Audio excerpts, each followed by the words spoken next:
Hello, everyone. Today I'm going to show you a resource available digitally from your local library. As you can see on the screen, the resource I will be showing you today is called Mango Languages.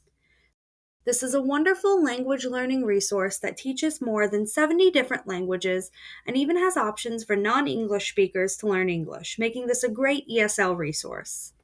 This resource is also available through the Apple and Android App Store if you prefer to use mobile, but for today we're using the desktop version as an example. Here you see the login screen. With your library card, it is free to make an account, but you can also use Mango as a guest. Using Mango as a guest will not save your progress, so I would recommend making an account by clicking the Sign Up Here button. All you need is an email address, library card number, and a password so you can log in. As I already have an account, I'm going to go back and log in.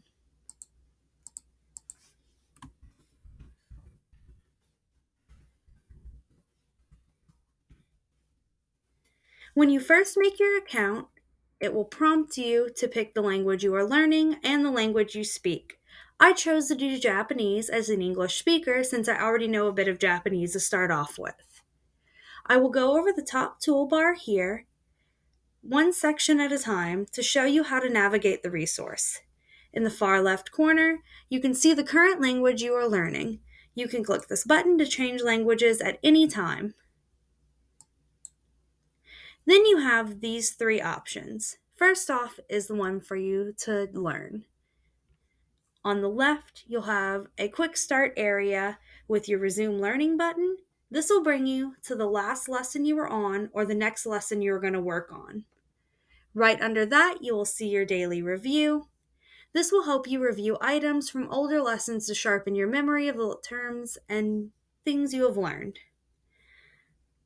The next option is to do a placement test. This will be a short test to determine what lesson you should start on if you already know some of the language.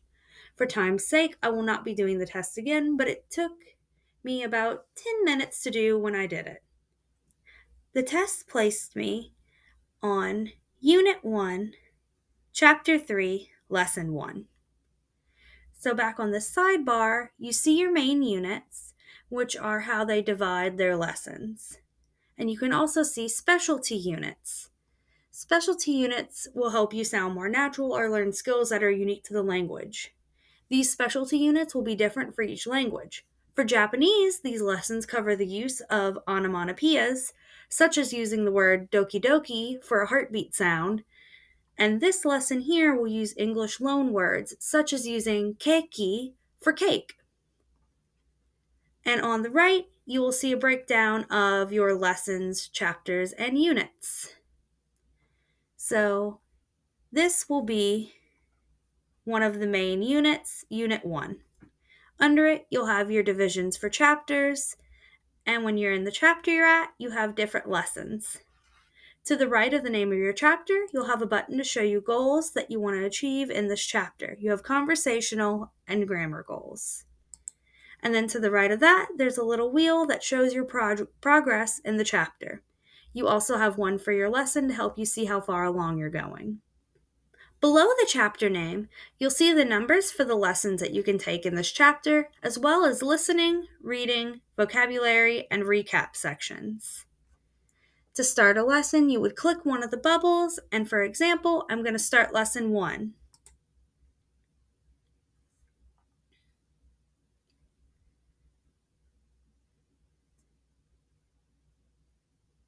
When you start lesson 1, it shows your goals again, and there's a little tutorial that isn't necessary, but it can give you little tips when you're doing your lessons.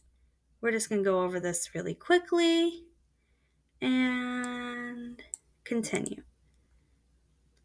So when you start a lesson, This chapter will teach you to have delightful conversations like this. はじめまして。私はトムです。 we're going to pause that. You start off with a conversation that you're going to study throughout the chapter. In the lesson, you'll break down parts of the conversation through a mix of sentence formation and listening exercises. Throughout the lessons, you get to use sound and voice practice to help you learn the language, so make sure to use your audio so that you can practice your speech. Just in case, in the settings, you can always change the volume, turn the narrator on and off, or turn on closed captions. You could turn off the quiz timer so that you feel like you have more time and add some interactive features to your slides. I'm going to click a few of the things so we can just get a feel, but since this is an early chapter, it's very repetitive. すみません。お名前は is a polite way to say, "Excuse me, what's your name?" Okay, so you get a sentence and you can see it's color coded to help you see how the different parts of the word match up. Here you can do a voice comparison where you can hear your own voice side by side with the example voice. And you can also replay the sound. Listen and repeat the following. 名前、 Try to say, name. お名前、 Okay, this is the last part I'm going to show you of one of the lessons, just for time's sake. They have little culture notes throughout the lesson that helps you understand why you use certain words, phrases, and it helps you sound more fluent and just understand the meanings behind some of the words you're learning. I find these very useful when learning a language rather than just memorizing nouns and verbs. So we're going to go back to the main page. The next tab we're going to go over is the vocabulary tab. On the left side, there is a resume learning, so you can see where you were last, just like with the previous tab. On the left, there is a Mango vocabulary and a My vocabulary button. The Mango vocabulary button will show the same vocabulary that's in the chapters, just organized by chapter, and it's only vocabulary, so if you feel you need a touch up, you can go back and do this.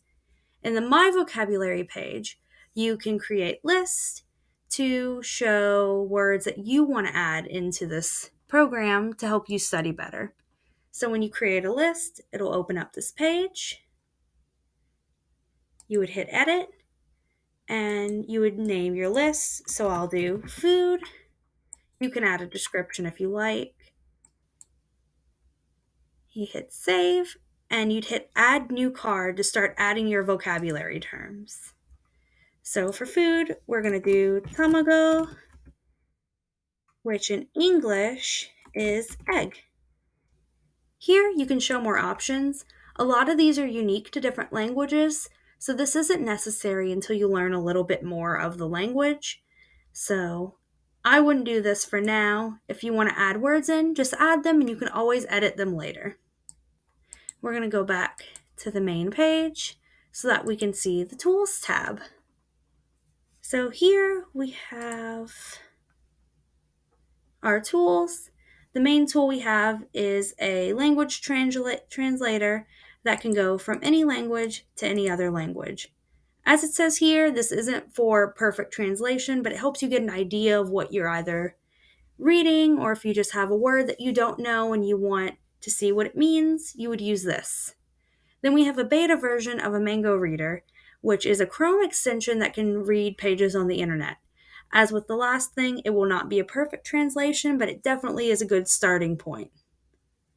So after these main 3 tabs, we have some tabs on the side here. First, we have our support tab. Here's where you can leave feedback and get support in case if something on the website isn't working. You have your notifications tab. This will give you notifications from Mango Languages so you can get news updates.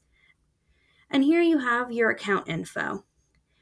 You can change your profile or delete your profile here. You can change your language here just like you can at the icon at the top left corner. Here you can change your organization, which would be your public library, but if you move or change libraries, you can always put your new library card information here. Here you can make family profiles if you want to add a family member to your account. Here you can see your past activity, and here you can log out. So this has been a brief explanation of Mango Languages. Please try this resource out for yourself if you're looking to learn a new language. If you have any further questions about this resource or any of the other resources from your local public library, please reach out to one of your reference librarians who would be happy to assist you. Thank you very much.